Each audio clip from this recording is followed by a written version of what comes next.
bonjour à tous.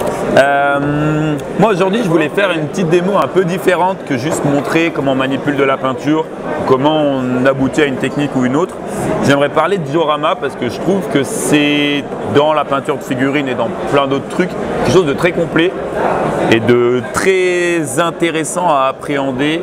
Pourquoi? Parce qu'en fait c'est pas juste prendre une figurine, la peindre, la coller sur un socle et puis bam, c'est fini. Un diorama, ça se conçoit. La définition du diorama, c'est, on va essayer, pour faire simple, de couper une scène, de la cadrer un petit peu comme ce qu'on aura envie de voir. Et du coup, juste bêtement ça, donc ça peut être quelque chose qu'on a dans la tête, ça peut être une illustration qu'on a vue. Il y a plein de choses à faire, un diorama, ça peut être juste des animaux, ça peut être du militaire.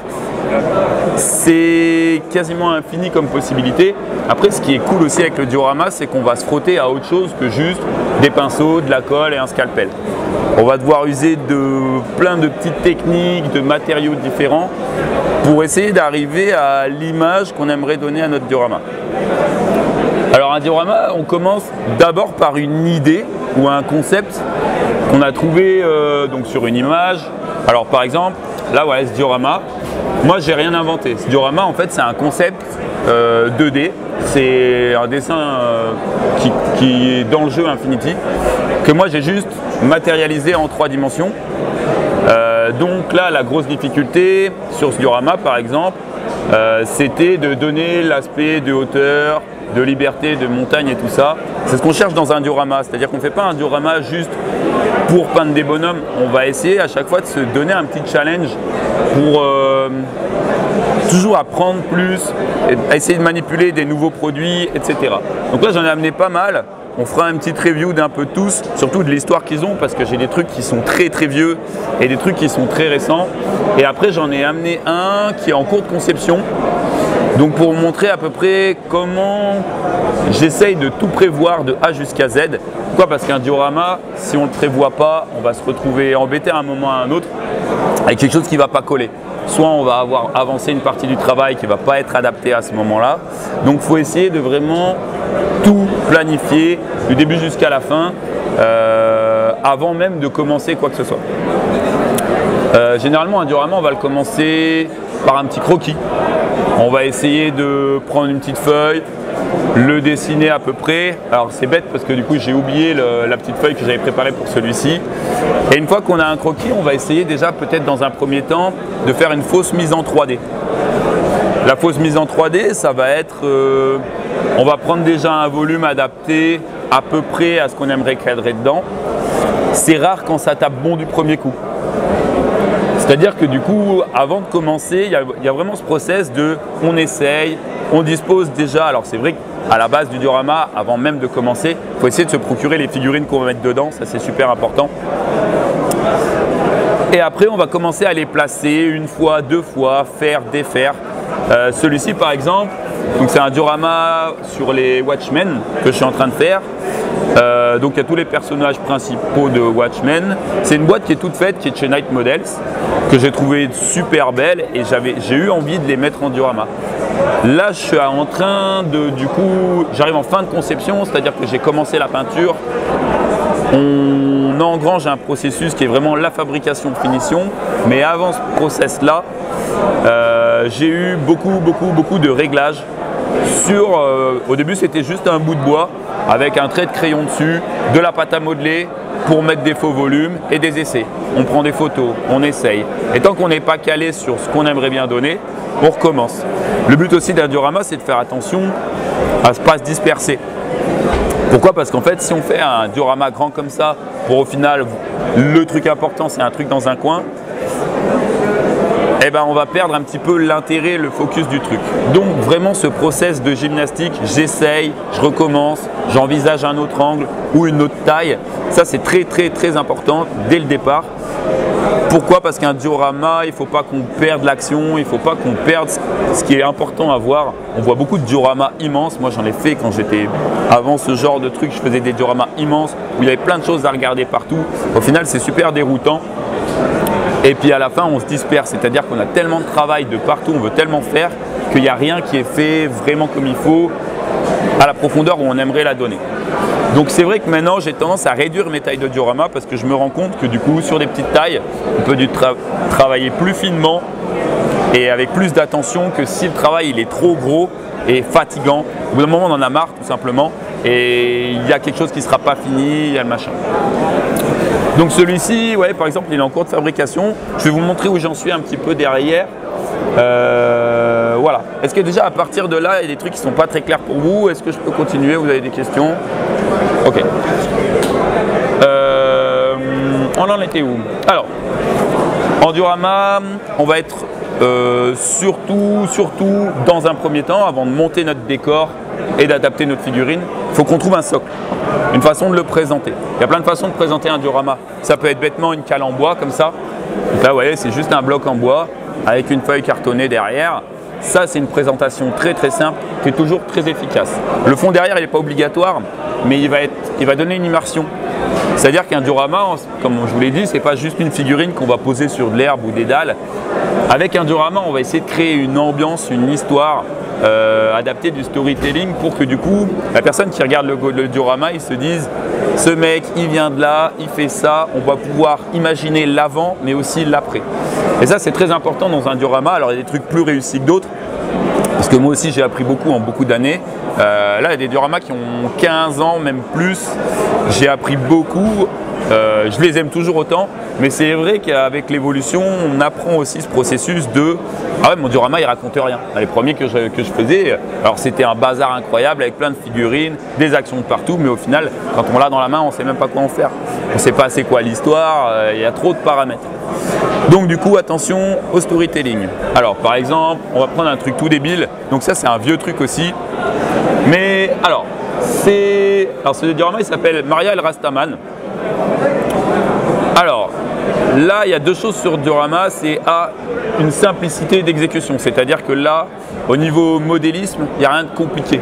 C'est pas du haut niveau, si vous voulez.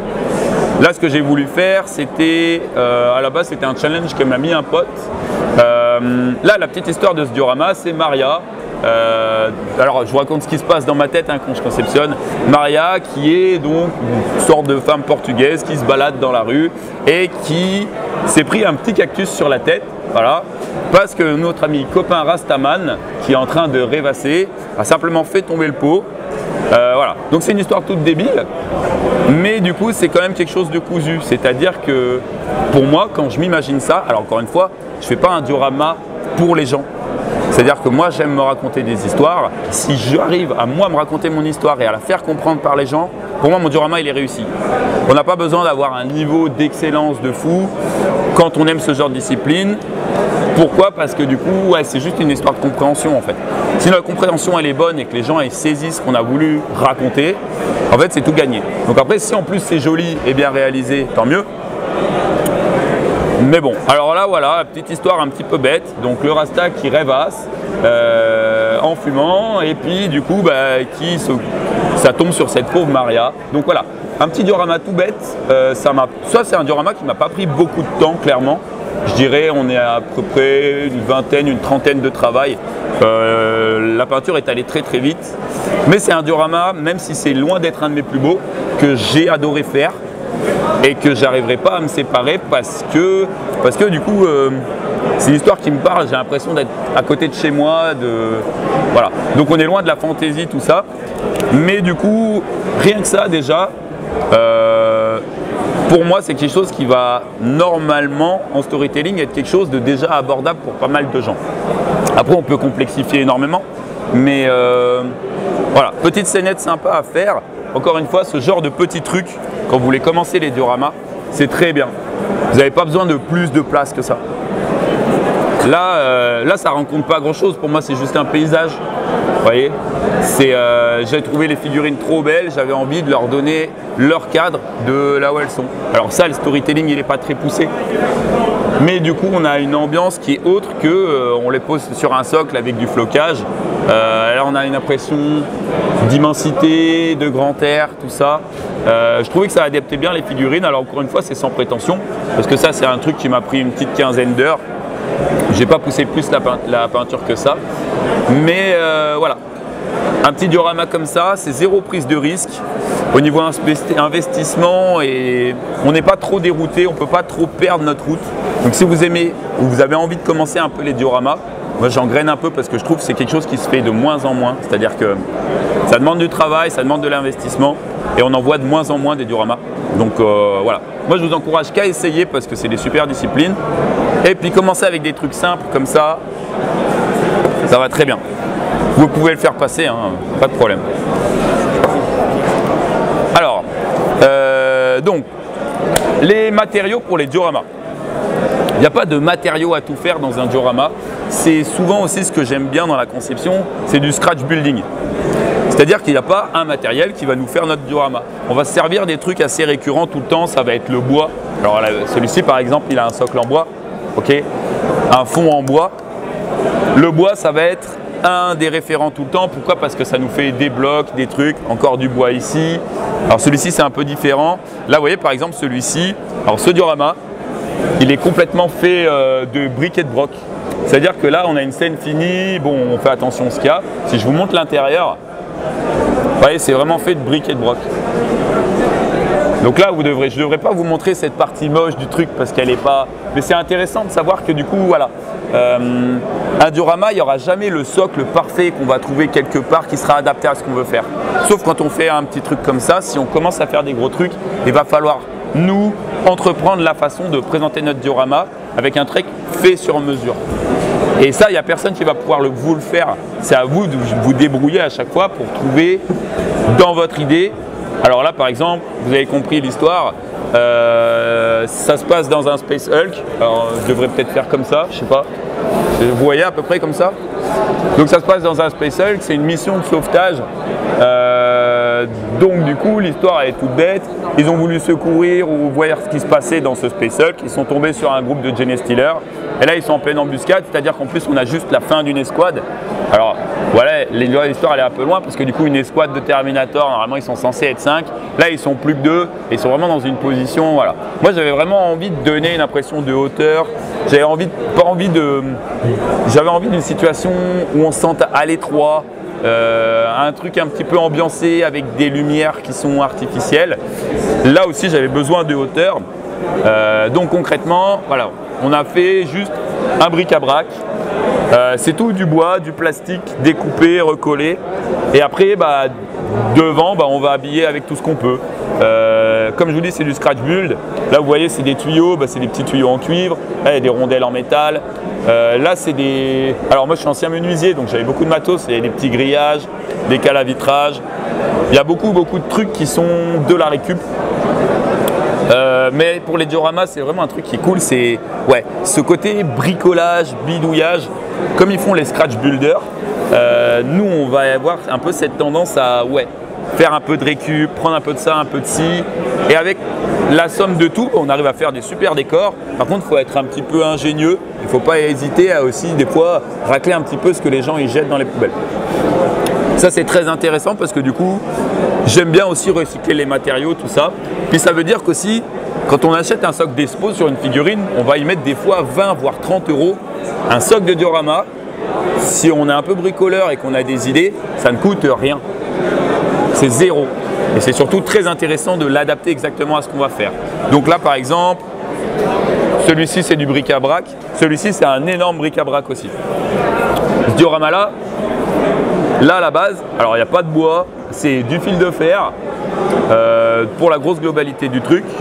Et à l'intérieur, là, il y a du béton cellulaire. Je ne sais pas si vous voyez ce que c'est. C'est une espèce de matière mousseuse qui sert pour monter des cloisons dans le bâtiment. Ça, c'est pour vous dire que tout est exploitable à condition que vos matériaux ils soient imputrescibles, bien sûr, et qui du coup, ils soient traités en conséquence. Il n'y a pas de limite à ce qu'on peut utiliser. Vous voyez, n'utilisez pas des matériaux qui vont s'abîmer dans le temps.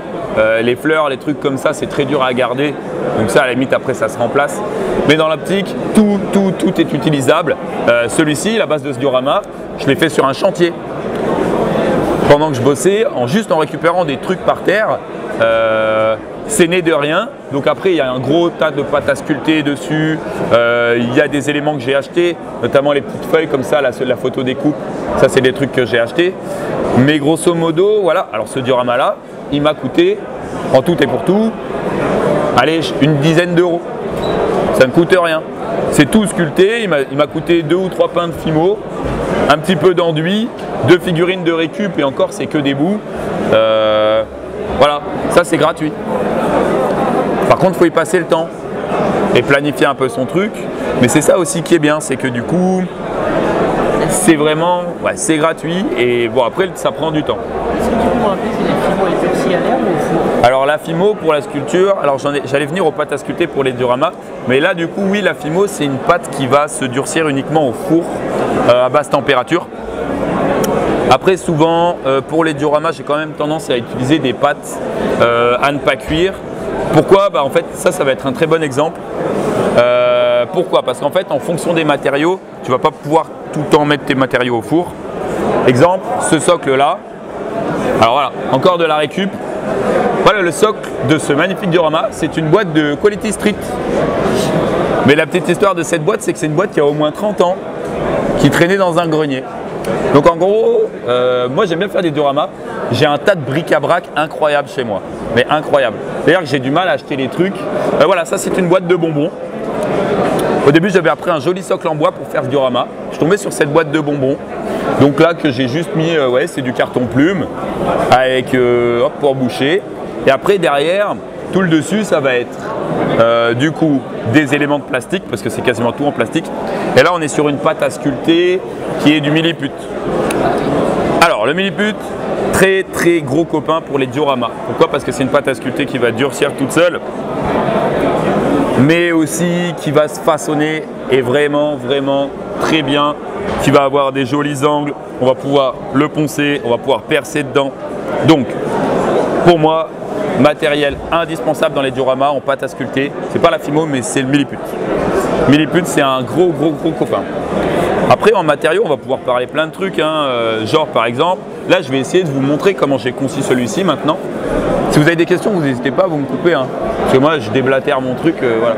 Je vais essayer de vous montrer comment j'ai conceptionné celui-là et je vais vous montrer aussi là où j'en suis et comment il se monte, parce que là vous voyez des bouts un petit peu de partout, pour montrer aussi que je fais plein de sous-ensembles avant de tout coordonner à la fin, mais vraiment à la fin.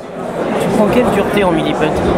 Alors milliput, milliput il y a plein de qualités, il y a plein de couleurs différentes. Alors moi éviter la terracotta. Terracotta parce qu'elle est très salissante, très salissante. Elle met du rouge partout, sur tes vêtements, sur ton plan de travail, tout ce que tu touches ça va être rouge. Je déconseille fortement celle-là. La argent aussi là, toutes ces couleurs un peu, ça, c'est pas une pâte de meilleure qualité, c'est pas lisible, je conseille pas. Moi ce que je conseille c'est la plus basique, la moins chère, la grise yellow là, celle-là. Pour moi c'est la meilleure. Alors il y en a qui défendent aussi la super fine. La super fine pour moi elle s'adapte plus à de la sculpture très fine, donc de la figurine peut-être. Quand on a besoin de quelque chose de solide, d'un support, je préfère y aller à la grès parce qu'en fait si on s'y prend bien, elle peut être aussi fine au niveau taille que la blanche, à peu de choses près, surtout qu'elle est beaucoup plus solide, je la trouve beaucoup plus solide. Et surtout elle est vachement moins chère. Alors le prix du milliput, généralement un pain de milliput en yellow grey ça va être aux alentours de 5 € dans le commerce en moyenne. Moi la blanche, la super fine, je l'ai vue à des prix aberrants, à presque des fois 20 €. 20 € le paquet. Alors c'est le plus cher que j'ai vu, mais pour la différence de qualité de pâte, ça ne justifie pas la dépense. Milliput standard, la yellow grey, c'est très bien. Ok? Alors, là ce diorama, comme je vous l'ai dit, j'ai attaqué la peinture. Mais vous voyez, en fait, il y a plein encore de sous-éléments, c'est-à-dire que pour l'instant, il ressemble un petit peu à rien. Alors, je vais même essayer de le démonter un peu plus, voir si j'y arrive, sans rien casser, ça peut être pas mal. Alors, dans ce diorama, j'ai ma base. Ma base, elle est faite avant même de commencer ou de mettre les trucs dessus. Tout a été essayé plein de fois, c'est-à-dire qu'il n'y a pas de place au hasard. Si mon truc, il est pile poil ici, c'est parce que du coup, je l'ai fait en 2-3 fois et à chaque fois, j'ai réglé. Donc là, j'ai ma base de diorama. Le but du jeu de ce diorama, c'est de faire un peu comme ça serait une couverture de magazine.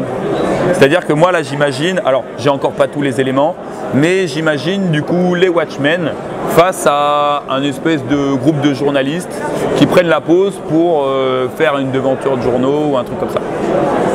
Donc là on est chez Ozymandias. Alors Ozymandias, je ne sais pas si vous connaissez les Watchmen.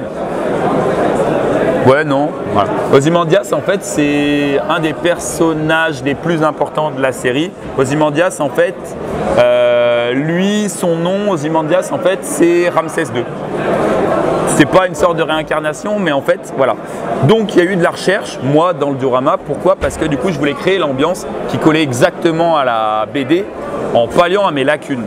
C'est-à-dire que j'ai dû faire des recherches sur Ozymandias, pourquoi il venait de là son nom, qu'est-ce que ça voulait dire. Et après, derrière, vous allez voir que j'ai approfondi pour me faire moi-même un petit clin d'œil perso en me disant je suis dans le thème X-Men, Watchmen, je me suis fait plaisir et je colle au truc, j'ai le spirit et tout ça. Alors vous allez voir, c'est des détails que la majorité des gens ne voient pas. Mais c'est les détails qui sont satisfaisants qu'on a abouti à un diorama et qu'on sait que du début jusqu'à la fin, notre délire, il est concis et puis on a tout fait pour que ça colle dans le bon univers. Du coup, là, on va pouvoir ajouter, par exemple, le fond. Encore une fois, ça s'agence parfaitement. C'est pas un truc que vous allez trouver dans le commerce. Encore une fois, comme je vous dis, je vous le dirai jamais assez, c'est vous qui faites tout. S'il y a un truc qui va pas, c'est votre faute. Ok? Mais en gros, s'il y a un truc qui va pas, il est tout le temps de le régler. Sauf si vous vous êtes dit, je fais tout en même temps. Là, c'est mort. C'est-à-dire que si j'ai commencé à mettre des figues, coller des trucs dessus, et que je me reçois qu'au final, ah c'est pas bon, alors attends je vais mastiquer, ah mais j'ai déjà peint, attends je vais reponcer, alors on s'en sort jamais. On s'en sort jamais. Il faut être très carré. Encore une fois, on ne fait pas des choses très compliquées, on fait des choses précises. On peut le faire très simplement. L'important c'est de travailler dans l'ordre. L'ordre de fabrication, c'est très important. Donc moi, une fois que j'avais mon socle, pardon. Comme en maquette, donc quand tu fais du marketing. Comme en maquette, comme dans tous les boulots. C'est-à-dire que, admettons, c'est le truc tout bête, tu es cuisinier. Tu veux faire, je sais pas, des pâtes à la bolognaise. Une fois que tu as fini ta bolognaise et que tu vas te faire servir ton client, tu fais quoi? Tu dis, ah, je vais faire cuire mon eau. Ben non, c'est trop tard. En fait, ton client, il va déjà se barrer. Il y a plein de trucs comme ça marche pour tout. C'est-à-dire s'organiser. Ça marche pour tout, c'est ce qui fait qu'on réussit à se lever le matin, aller au boulot à l'heure. Enfin, ça pour moi c'est le b.a.-ba, surtout en diorama parce que du coup, on va se retrouver avec énormément de pépins si on ne prévoit pas bien les choses. Donc, on en est sur mon décor, j'y reviens. Alors il n'est encore pas complet, il y a des détails à rajouter, mais là vous voyez déjà que mon fond il s'agence nickel et que du coup, une fois que j'aurai envie de le monter, ça sera 2 points de colle et puis bam, ça sera fini. Ok? On va continuer le décor. Alors le décor derrière, moi j'ai ces 2 petites colonnes. Alors, on peut parler, je vais revenir aussi juste bêtement sur les rideaux ici. Alors les rideaux, selon vous, ça peut être quoi comme matériau? Papier quoi? Papier à poncer? Du papier. Alors, c'est du papier de plomb, de la feuille de plomb.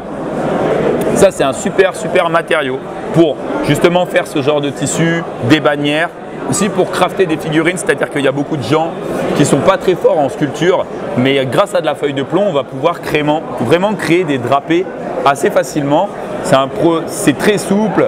Alors vous voyez, là en fait, c'est juste des feuilles de plomb que j'ai pliées, je ne sais pas si on va voir comme ça. Vous ne voyez pas grand-chose, voilà, comme ça. Les unes sur les autres, et après que j'ai mis en place. Donc ça, super copain, la feuille de plomb, ça se travaille bien, ça se peint facilement. Alors il faut faire gaffe, c'est fragile. C'est-à-dire que du coup, si vous prenez une figurine de jeu et que vous voulez lui faire une super bannière en papier de plomb, il va falloir y faire attention parce qu'à la manipulation, vous voyez, c'est quelque chose qui va faire, je sais pas, 0 entre... Ça dépend, il y a plein d'épaisseurs, hein. Mais celle-ci est assez épaisse, elle doit faire 0,3, 0,4 d'épaisseur. Regardez, je vais faire un truc, vous voyez, je l'ai déformé. Tu peux faire ça à la carte plastique? Alors, le problème de la carte plastique, c'est qu'on ne contrôle pas. C'est-à-dire que du coup, quand on va chauffer une matière, moi j'ai essayé plein de trucs, il y a de la rétractation, il y a de la dilatation. pour contrôler exactement les plis qu'on veut, c'est super compliqué. Avec la feuille de plomb, on plie, ça marque. Tu plies pas au bon endroit, encore une fois, c'est pas parce que ton sèche-cheveux il a rétracté le truc, c'est juste que toi tu l'as pas plié au bon endroit. Là, la feuille de plomb, moi j'aime beaucoup parce qu'on a un contrôle total, ça se travaille très facilement. Oui, c'est fragile, donc après à vous de la protéger. Moi, vous voyez, ma feuille de plomb, elle est posée. Une fois qu'elle va être comme ça, avec la petite barrette en haut là pour cacher le haut du rideau, j'essaie de vous le faire voir dans le bon sens. Voilà, elle est enchâssée dans mon truc, je ne vais pas avoir de problème avec ça. Ensuite, derrière, je vais avoir mes volumes. Mes volumes, pourquoi? Parce qu'en fait, un diorama, c'est... Alors, on peut trouver des dioramas tableaux type qui s'accrochent au mur, c'est très très chouette. Là, on est sur un diorama vraiment en 3 dimensions. Moi, j'aime bien rajouter différents plans. Alors là, par exemple, vous voyez, hop, j'ai 2 petites colonnes à rajouter. J'essaie de vous les faire voir comme ça. Donc, ces 2 petites colonnes, pour moi, ici, je vais avoir le trône d'Ozymandias. C'est aussi pour redonner un petit côté égyptien supplémentaire. Je n'ai pas voulu faire des trucs trop typés. Pourquoi? Parce qu'en fait, je voulais pas charger trop. Je veux garder quand même un style épuré. Donc voilà, pour donner un petit peu à l'aspect grandiose de chez ce petit machin, je me suis dit que je vais rajouter des colonnes. Pourquoi? Parce qu'en fait, des colonnes, pas tout le monde qui a des colonnes chez eux. Ça donne un petit côté égyptien supplémentaire. Ça me rajoute des hauteurs. Ça me casse mon gros volume derrière. Et ça me complexifie mes plans. Tout ça en étant simple. Pourquoi? Parce qu'en fait, ces colonnes, vous voyez, il n'y a pas de secret, hein. C'est un petit coffrage avec du plâtre. C'est des trucs tout carrés, tout débiles. Moi, tout ce que j'ai fait, c'est coller des plaques en plastique derrière. Je ne sais pas si vous voyez ici, pour rigidifier. Pourquoi? Parce que le plâtre, c'est juste assez facilement cassable. Donc là, en fait, c'est juste renforcé avec 2 petites barrettes de plastique, un petit trou avec une tige. Hop, on perce au bon endroit. Donc là, pareil, mes colonnes, si je les mets maintenant, admettons mon décor, je ne le laisse pas démontable, je colle tout comme ça. Je fais comment là? Pour peindre mes rideaux, pour peindre mon fond, pour peindre ma colonne. Je suis obligé de garder jusqu'au dernier moment les éléments pour les soigner. Pourquoi? Parce que si on passe le temps à peindre des jolies figurines et que derrière le décor, on le peint comme ça, il n'y aura pas d'osmose. C'est-à-dire que votre décor, il doit concorder avec vos figues au niveau de la qualité de travail. Donc ça, c'est super intéressant, mais aussi du détail. Donc, on va faire vite. Là, je vais rajouter encore un petit élément de décor qui est assez... Alors, je vais devoir faire comme ça.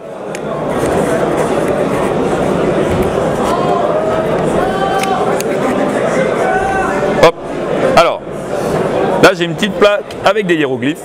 Hop. Voilà. Qui va être semi-caché derrière les rideaux. Alors ça, encore une fois, c'est quelque chose qui, pour moi, encore rajoute ce côté un petit peu égyptien, pour encore dire on est chez lui, on n'est pas chez quelqu'un d'autre, on n'est pas dans un palais lambda, on est chez ce bon monsieur. Bon monsieur Ozymandias, encore une fois, je vous ai parlé de Ramsès II tout à l'heure. Là, le hiéroglyphe que j'ai reproduit, encore un truc qui me fait vraiment beaucoup de plaisir quand je conceptionne un diorama, c'est, là j'ai dû faire de la recherche sur les hiéroglyphes. Pourquoi? Parce qu'en fait, ces 2 cartouches, c'est le nom de Ramsès II. Donc, moi j'ai dû me faire mon petit délire à ah ouais, je vais me faire ma petite plaque de grès perso, je vais aller graver mon hiéroglyphe dedans. Ça, c'est tout bête. Mais encore une fois, c'est du fait maison et ça, c'est ce petit détail débile qui apporte peut-être pas grand-chose à part juste dire oui, on est chez les Égyptiens, ok. Ben moi, c'est un des trucs que j'ai préféré le faire pour l'instant dans ce diorama. Pourquoi? Parce que j'ai dû faire ma petite recherche, j'ai dû chercher donc les hiéroglyphes, les écritures, les significations, j'ai dû faire 1 ou 2 prototypes pour savoir comment je pouvais avoir un espèce de grain de pierre qui pouvait être ramené à l'échelle pour faire passer vraiment comme du grès. Alors on n'est encore pas parfait, je pense qu'à 2 ou 3 plaques supplémentaires, j'aurais pu avoir quelque chose encore de mieux. Mais là, voilà, on est sur des petits détails. Donc là, mon décor, il est quasiment complet. C'est-à-dire que derrière, moi après, je vais meubler avec les figurines. Et vous allez voir que chaque figurine, il n'y a rien de donné au hasard. C'est-à-dire que du coup, chaque figurine, alors sauf Ozymandias, parce que, encore une fois, dans un diorama, il faut un point focal. Pour moi, c'était important que ce soit cette figurine placée au centre. Pourquoi? Parce qu'en fait, je ne sais pas si vous avez vu le film ou lu les trucs, c'est un des personnages les plus importants et c'est... je ne vais pas trop spoiler parce que c'est pas drôle, mais voilà, un personnage très important, puis surtout il a une pose très symétrique. Donc là, voilà, on est vraiment sur un truc, vous voyez, tout seul au milieu. Alors, il serait tout seul, clairement, ça serait chiant, le socle serait trop gros. Mais il va être pas tout seul, donc ça veut dire que du coup, par exemple, il aurait été tout seul, j'aurais pu me contenir à ça, clairement. Ok. Si on rajoute son petit tigre, voilà, on aurait pu s'arrêter là-dessus. Je le mets comme ça. Donc on aurait pu couper là, couper ici et là. Voilà, on n'aurait peut-être pas eu besoin de plus. Ok. Donc pensez à tout ce que vous allez mettre dessus et vraiment à essayer de montrer le strict minimum pour pas ennuyer l'œil et pour pas avoir des vides. Alors là, les vides, là il y en a plein. On va essayer de les combler parce que moi j'ai tout prévu mon truc, sachant que je vais encore après derrière rajouter des éléments que je n'ai pas prévu encore, j'ai pas commencé la conception. Alors, derrière, la position de mes personnages, alors je vais bêtement les placer un peu comme je peux et comme ils voudront tenir parce que du coup il n'y a rien de collé. Tout est pensé. C'est-à-dire que dans l'intrigue, donc là en l'occurrence des Watchmen, chaque personnage a son petit caractère, sa petite histoire, sa relation avec l'autre. Et là du coup, je vais mettre en position toutes les figurines et je vais vous expliquer pourquoi j'ai choisi ces positions plus qu'une autre. Cette composition-là. Voilà. Donc ça va être pour le storytelling, alors très important. Alors en vrai, quelqu'un qui ne connaît pas les Watchmen, ça va pas lui faire ni chaud ni froid de voir, ils vont pas comprendre les positions des trucs. Encore une fois, c'est moi j'ai envie, quand je fais un diorama, que ça concorde, que ça colle avec l'esprit et que derrière, s'il y a un mec, un fan de la BD qui vient me voir et qui me dit « Putain, ce que tu as fait, c'est super bien », moi ça me suffit en fait. Je suis content en fait, j'ai réussi à transmettre juste mes informations, je suis bien. Alors, Ozymandias, donc personnage pivot de la série, pour moi il est au milieu parce qu'il est chez lui, il est sur son trône, tout va se cadrer autour de lui. Pourquoi? Parce qu'en fait, de toute façon, dans la série c'est un gros marionnettiste, c'est un tout se tourne autour de lui et il y a les autres personnages et j'aurais choisi une position pour des bonnes raisons. Là ici on a Dr Manhattan qui est utilisé comme une arme de guerre. Dr Manhattan, c'est un personnage qui a du mal à rester, à comprendre comment fonctionnent encore les humains. Et c'est un personnage qui s'éloigne beaucoup de la Terre, de l'humanité, parce qu'il a atteint un stade de Dieu, carrément. Et donc du coup, je l'ai mis un petit peu à l'extérieur, en regardant ailleurs. Pourquoi? Parce que déjà, c'est un personnage que je suis obligé de peindre en bleu fluo. Ok. Du coup, si je le mets au milieu devant Ozymandias, ça le fait pas. De deux, j'ai choisi de le mettre là pour en fait, dans la série, il l'utilisait beaucoup comme bras droit, tout ça. Surtout que j'aurais eu envie de le mettre un peu à l'extérieur de la scène. Donc c'est pour ça qu'il est déjà en lévitation, c'est pour faire comprendre que du coup, dans Watchmen, les gens n'ont pas de super pouvoir à proprement dit. Il y a juste ce mec-là qui est une sorte de dieu, mais les autres, à part d'être des mecs avec des capacités physiques incroyables, c'est le seul vrai super-héros. Donc lui, pour moi, il est placé ici parce que en fait, il est là, mais il n'est pas là. On voit qu'il regarde ailleurs, il n'est pas dans la scène. Il regarde plus vers le haut, vers l'horizon. Moi, c'est un personnage qui aspire à être ailleurs, parce qu'il ne comprend plus là où il est. Donc je l'ai placé ici. Pourquoi? Parce que pour moi, il est censé partir plus tard. Là, derrière, on a le Spectre Soyeux. Alors Spectre Soyeux, il a une grosse relation entre Dr Manhattan qui est ici et le comédien ici. Il s'avère que du coup, avec le Dr Manhattan, il vit une histoire d'amour qui est très compliquée. Mais du coup, là pour moi, on a le Dr Manhattan qui est aussi en protection du Spectre Soyeux. Le Spectre Soyeux, dans le film, désolé si je spoil des personnes, en fait on apprend que le nouveau Spectre Soyeux, c'est en fait la fille du comédien. Donc pour moi le comédien, c'est le personnage le plus exubérant de la série. C'est un personnage tape à l'œil, qui a une grande gueule, c'est un gros bourrin. Pour moi il était légitime de le mettre devant tout le monde. Pourquoi? Parce que dès que ça chie, dès qu'il y a besoin de mettre un coup de flingue, eh ben, il va être le premier. Et là, du coup, il est un petit peu aussi en position de protection de sa fille, sachant que du coup, sa fille ne sait pas que c'est son père, mais lui, il le sait très bien. Okay. Donc voilà, chacun a sa petite position. Et là, on a Rorschach. Alors, là, on ne le voit pas, le hibou, il est là, il est pas peint, on ne le voit pas. Alors Rorschach, c'est un personnage pareil qui est un peu out. C'est-à-dire que du coup, un peu schizophrène, un peu tout. On est à une époque où les Watchmen, ils sont en train de se dissoudre. Et ce petit monsieur là, il veut pas lâcher l'affaire. C'est un mec qui n'arrive pas à se faire des copains, c'est un mec qui a arrêté énormément de super méchants. Et c'est celui qui a le plus de doutes sur qu'est-ce que fait toute cette équipe. C'est-à-dire que lui, il a confiance quasiment en personne, même pas en son meilleur ami ici. Pour moi, là dans cette scène où on est censé avoir nos journalistes qui font leurs jolies photos pour le magazine, lui il n'est pas là en fait. Il s'en fout de tout ça. Le Star System il s'en fout. Lui ce qui l'importe c'est l'information, faire confiance à personne. Donc encore une fois, comme lui il est en train de s'éloigner peut-être, lui il regarde par terre, il est en train de réfléchir et il n'est pas dans l'ambiance. Là ils sont contents, ils se mettent sur la photo, lui il n'y est pas. Clairement il n'y est pas. Et là on a le hibou. Alors le hibou c'est le seul Watchman qui est vraiment encore dans le délire de faire vraiment attention à ce qui se passe. Et c'est celui aussi qui arrive à vraiment comprendre et à... Dans le film par exemple, c'est lui qui va dévoiler Ozymandias. Et là pour moi, donc c'est le dernier des Watchmen et c'est celui, du coup, c'est une sorte de Batman hein, dans les Watchmen. Donc du coup pour moi il était normal, vu que c'est le hibou, de le mettre en hauteur. Et en fait en gros c'est une sentinelle hein, le hibou, il est vraiment basé sur les équipements de surveillance et tout ça. Donc pour moi il est en haut et il surveille tout ce petit beau monde. Donc voilà, chaque position vous voyez, pour moi elle est justifiée. Alors est-ce que c'est les meilleurs choix que j'ai fait? On n'est pas sûr. Par contre j'y ai réfléchi.